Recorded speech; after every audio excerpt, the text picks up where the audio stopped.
Good morning students. आज के इस वीडियो में चैप्टर 3 और चेंजिंग अर्थ के बारे में हम बताएंगे और हमारे इस तरह से according to your title name of your chapter changing earth यानी हमारे अर्थ में जो बदलाव आता है कैसे आता है इसके बारे में बताया जाएगा। इसमें सबसे पहले वर्ड आता है लिथोस्फेरिक प्लेट। लिथोस्फेरिक प्लेट्स पहले समझ लें कि यह क्या है। तो हमारे अर्थ क्रस्ट पर और earth crust consist of several large and small rigid irregular shape. हमारा अर्थ क्रस्ट जो है सो बहुत सारे बड़े छोटे रिजिड हार्ड इरेगुलर शेप्ड के जो प्लेट्स होते हैं जिस पर सारे कंटिनेंट्स होते हैं, सारे ओशियंस फ्लोर होते हैं, वह है लिथोस्फेरिक प्लेट। दूसरे वर्ड में आप इसको कह सकते हैं कि the lithosphere is broken into a number of plates known as the lithospheric plates. यह जो लिथोस्फेयर है बहुत सारे छोटे छोटे टुकड़ों में यह बटा हुआ रहता है जिसको हम लोग लिथोस्फेरिक प्लेट्स कहते हैं। अब आपको यह जानकर आश्चर्य होगा कि ये जो हमारा लिथोस्फेरिक प्लेट्स है यह बहुत स्लोली साल में कुछ मिलीमीटर ये खिसकते हैं, चलते हैं कुछ मिलीमीटर, यानी इतना स्लोली जिसको हम लोग फील नहीं कर पाते हैं। और यह होता क्यों है? इसलिए ऐसा होता है कि हमारे अर्थ क्रस्ट के नीचे मेंटल और मेंटल के नीचे जो कोर है, कोर में जो मोल्टन मैग्मा है, जो पिघले हुए जो लिक्विड हैं वे बराबर चलते रहते हैं। जैसे आप किसी पॉट में वाटर को गर्म करें तो वह और उस पर कोई आप पेपर का टुकड़ा या कोई कागज ये कोई और तिनका डाल दें तो देखेंगे कि वह सर्कुलर मैनर में घूम रहा है। तो उसी तरह से ये जो मोल्टन मैग्मा है ये सर्कुलर मैनर में घूमते रहते हैं और इसके घूमने की वजह से जैसे वह हॉट लिक्विड वाटर उस तिनके को या पेपर के टुकड़े को वह सर्कुलर मैनर में गर्म होने के बाद घुमाते रहता है, उसी तरह से जो हॉट लिक्विड है इस हॉट लिक्विड के ऊपर मेंटल और उसके ऊपर जो क्रस्ट है हमारे अर्थ का क्रस्ट पार्ट है उसके वह भी घूमते रहता है। लेकिन वह इतना स्लोली घूमता है जिसको हम लोग फील नहीं करते हैं, महसूस नहीं करते हैं, हमें समझ में नहीं आता है। यह जो मूवमेंट है यह दो तरह का मूवमेंट होता है। एक्सोजोनिक, इस पर दो तरह के फोर्स काम करते हैं। The movement of this plates cause change on the surface of the earth. यह मूवमेंट जो है ये प्लेट्स का मूवमेंट उसका कारण उसी के वजह से हमारे सरफेस पर चेंजेज आता है, बदलाव आता है। और the earth movements are divided on the basis of force which cause them. यह अर्थ मूवमेंट जो है सो फोर्स के बेस पर, शक्ति के बेस पर इसको डिवाइड किया जाता है जिसके वजह जिसका जो इसके मूवमेंट का कारण होता है। The force which acts the interior of the earth is called endogenic forces. जो फोर्स हमारे अर्थ क्रस्ट के नीचे अंदर में, देखिए इंडो मीन्स इनसाइड और एक्सो मीन्स आउटसाइड होता है और जेनिक मीन्स ओरिजिन। तो जो अर्थ क्रस्ट के नीचे इनसाइड पार्ट में जो ओरिजिन होता है उसको बोलते हैं इंडोजेनिक फोर्स। और जो फोर्स हमारे अर्थ क्रस्ट के सरफेस पर जो एक्ट होता है, जो काम करता है, यानी अर्थ क्रस्ट के ऊपरी पार्ट पर उसको बोलते हैं एक्सोजेनिक फोर्सेज। तो इस तरह से अर्थ का जो मोमेंट है divided on the basis of force into two part, endogenic force and exogenic force. Endogenic force earth crust के अंदर वाले पार्ट पर में होता है और एक्सोजेनिक फोर्स अर्थ क्रस्ट के ऊपर वाले पार्ट में होता है। अब देखिए, endogenic forces sometimes produce sudden movement and at the other times produce slow movement. या एंडोजेनिक जो फोर्सेज हैं कभी कभी अचानक ज़्यादा मूवमेंट कर देते हैं and the other times produce slow movement, और दूसरे कभी कभी वह ज़्यादा फोर्स अप्लाई कर लेते हैं, मूवमेंट ज़्यादा कर देते हैं, और नहीं तो बराबर वे बहुत स्लो मूवमेंट करते हैं। सडन मूवमेंट्स जो अचानक जो मूवमेंट होता है उसके वजह से अर्थक्वेक या वोल्केनो होता है। या अर्थक्वेक और वोल्केनो जो है यह हमारे अर्थ क्रस्ट पर, अर्थ सरफेस पर बहुत बड़े डिस्ट्रक्शन के कॉज हो जाते हैं। इसके वजह से बहुत बड़े डिस्ट्रक्शन होते हैं, बर्बादी होती है। अब चलिए, अर्थक्वेक और वोल्केनो आप लोग सभी लोग जानते हैं।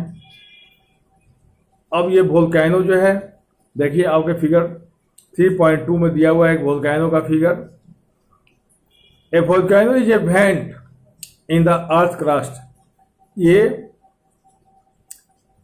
वोल्केनो जो है हमारे अर्थ क्रस्ट पर यह एक होल बनाता है, द्वार बनाता है, छिद्र बनाता है। विच मोल्टन मैग्मा इरप्ट सडनली, और उसी छिद्र के द्वारा, उसी होल के द्वारा, उसी वेंट के द्वारा, द्वार के द्वारा ये जो मोल्टन मैग्मा है ये सडनली ऊपर आ जाते हैं। ठीक उसी तरह से similarly when the lithospheric plates move, जब लिथोस्फेरिक प्लेट्स घूमते हैं तो the surface of the earth vibrate.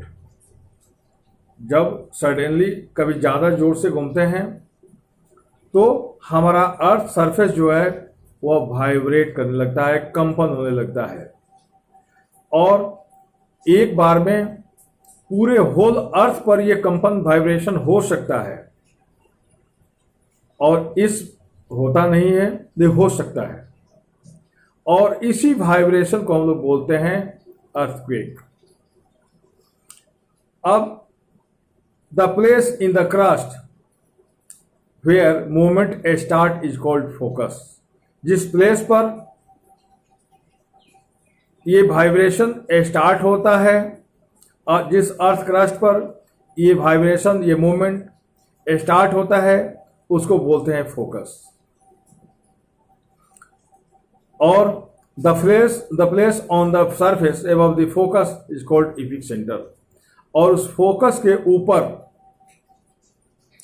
जहां पर उसके ऊपरी अर्थ क्रस्ट के ऊपर ठीक सामने, अर्थ क्रस्ट पर जो ये फोकस का जो ऊपरी पार्ट है, जहां से अर्थक्वेक स्टार्ट होता है, उसको बोलते हैं इपिक सेंटर। फिर उसको देखिएगा, the place in the earth crust where the movement start, वह प्लेस जहां से मूवमेंट स्टार्ट होता है उसको फोकस बोलते हैं। The place on the surface above the focus, focus के ऊपर जो सरफेस होता है उसको बोलते हैं epicentre. Vibration travels outwards from the epicentre as well as waves. ये वाइब्रेशन जो है ऊपर के तरफ, बाहर के तरफ इपिक सेंटर से या वेव के रूप में आता है, वेव के रूप में ऊपर की तरफ आता है। और greatest damage is usually closest to the epicentre. जहाँ इपिक सेंटर होता है, जहाँ से वाइब्रेशन स्टार्ट हुआ रहता है, जहाँ अर्थक्वेक का जो मुख्य बिंदु होता है, वहाँ पर सबसे ज़्यादा डैमेज वहीं पर होता है। और जैसे जैसे उसका डिस्टेंस बढ़ते जाता है, उस इपिक सेंटर से दूरी बढ़ती जाती है, हमारा डैमेज कम डिक्रीज होते जाता है। एपिक सेंटर के आसपास सबसे ज़्यादा डैमेज होता है, सबसे ज़्यादा डिस्ट्रक्शन वहीं होता है। और जैसे जैसे उस एपिक सेंटर से हमारा डिस्टेंस बढ़ते जाता है या डिस्ट्रक्शन कम होते जाता है। देखिए, although earthquake cannot be predicated, अभी तक हम लोगों के पास हमारे साइंटिस्ट ऐसी कोई टेक्नोलॉजी नहीं दे पाए हैं, ऐसी कोई साइंस नहीं दे पाए हैं जिसके वजह से, जिसके द्वारा हम अर्थक्वेक के पहले उसकी उम्मीद कर ले, उसकी जानकारी प्राप्त कर ले। ऐसी कोई टेक्नोलॉजी नहीं है। हाँ, अब एक बात है कि हम अपने टेक्नोलॉजी से, अपने स्किल से, अपने बुद्धि से उसके इम्पैक्ट को मिनिमाइज कर सकते हैं, उसको कम कर सकते हैं। वह उसके लिए हमको तैयार होना चाहिए, तैयार रहना चाहिए, इसलिए कि वह अचानक कभी भी आ जाता है और हमें पता नहीं चलता है। और जब आ जाता है तो वह अपना डिस्ट्रक्शन कर ही देता है, अपना इम्पैक्ट डाल ही देता है। तो उसके इम्पैक्ट को कम करने के लिए हमको प्रिपेयर्ड होना चाहिए, हमको सावधान होना चाहिए। अब हमारे पास कोई टेक्नोलॉजी तो नहीं है, लेकिन जो हमारे लोकल में जो एनिमल्स होते हैं, उस एनिमल्स के एक्टिविटी को वॉच करके, उस एक्टिविटी को समझ करके हम अर्थक्वेक का प्रेडिक्शन कर सकते हैं, उसका भविष्यवाणी कर सकते हैं, उसकी उम्मीद कर सकते हैं। इसलिए कि ह्यूमन को इसकी जानकारी नहीं हो पाती है, और ह्यूमन को जानकारी तब होती है जब अर्थक्वेक ऑकर हो जाता है। लेकिन बहुत सारे एनिमल्स हैं जिसको इसकी जानकारी पहले हो जाती है, जैसे मछली। जो आपके आसपास में तालाब है, उसमें जो मछलियां हैं, उन्हें इसकी जानकारी पहले हो जाती है और वे एक तरह से बेचैन हो जाती हैं। वह एक अलग तरह के बिहेवियर करने लगती हैं, उसमें अलग तरह के बिहेवियर स्टार्ट हो जाता है। तो उसके बिहेवियर को वॉच करके, समझ करके हम अर्थक्वेक की का उम्मीद कर सकते हैं।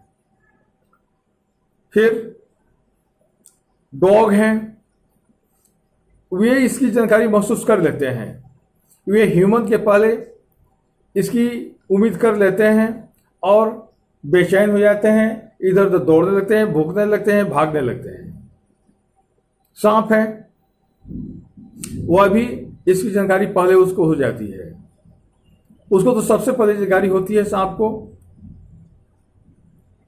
और वे जो होल में रहते हैं, होल से ऊपर आ जाते हैं और बेचैन सा दिखने लगते हैं। तो ये जो एनिमल्स हैं, एनिमल्स के द्वारा हम एनिमल्स की एक्टिविटी को वॉच करके हम अपने आप को अर्थक्वेक से बचा सकते हैं और अपने आप को प्रोटेक्ट कर सकते हैं, सेफ कर सकते हैं। उसको, अर्थक्वेक को हम रोक नहीं सकते हैं, केवल उसके इम्पैक्ट को मिनिमाइज कर सकते हैं, कम कर सकते हैं। शायद आप लोगों को याद होगा, एक केस स्टडी आपके बुक में भी है, 2001 में जो भुज में जो भूकंप आया था, जो अर्थक्वेक आया था, वह 6.9 रिएक्टर का था, यानी बहुत बड़ा डिस्ट्रक्टिव था। उसमें बहुत सारे स्टूडेंट्स अचानक आने से स्कूलों में थे, वे मर गए थे। सरकार के द्वारा इमरजेंसी डिक्लेयर किया गया था। Hundreds of fire started at charcoal, कई जगह आग लग गए थे। तो इस तरह से अपने आप को हम प्रोटेक्ट कर सकते हैं इन जानवरों की एक्टिविटी से को वॉच करके। अर्थक्वेक जब आता है तो अर्थक्वेक के लिए हम लोगों को अपने आप को प्रोटेक्ट करने के लिए कुछ उपाय हैं जो करने चाहिए। तो सबसे पहले जो उसको सेफ प्लेस है, और जैसे अर्थक्वेक फील करें हम, जो सेफ प्लेस है वहाँ पर जाना चाहिए। जैसे घर में है तो जो किचन काउंटर है, किचन में लगे हुए जो स्लैब होते हैं वे ज़्यादा सेफ प्लेस होते हैं, उसके नीचे छुप सकते हैं। रूम में कॉर्नर में, मिडिल ऑफ द रूम नहीं हो सकते हैं, रूम के कॉर्नर में आप छुप सकते हैं, रुक सकते हैं। टेबल या डेस्क के नीचे छुप सकते हैं। ये सब सेफ स्पॉट है जहां पर अपने आप को अर्थक्वेक समय अपने आप को सेफ करना चाहिए। स्टे अवे फ्रॉम, कहां से आपको दूर रहना चाहिए?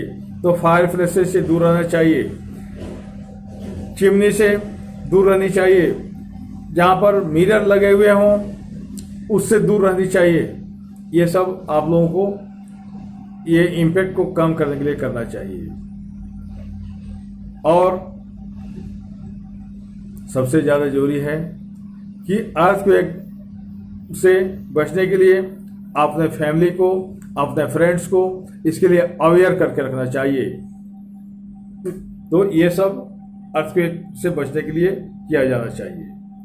आज अर्थक्वेक बहुत ज़्यादा हो रहा है, बार बार ऑकर हो रहा है। उसका सबसे बड़ा कॉज है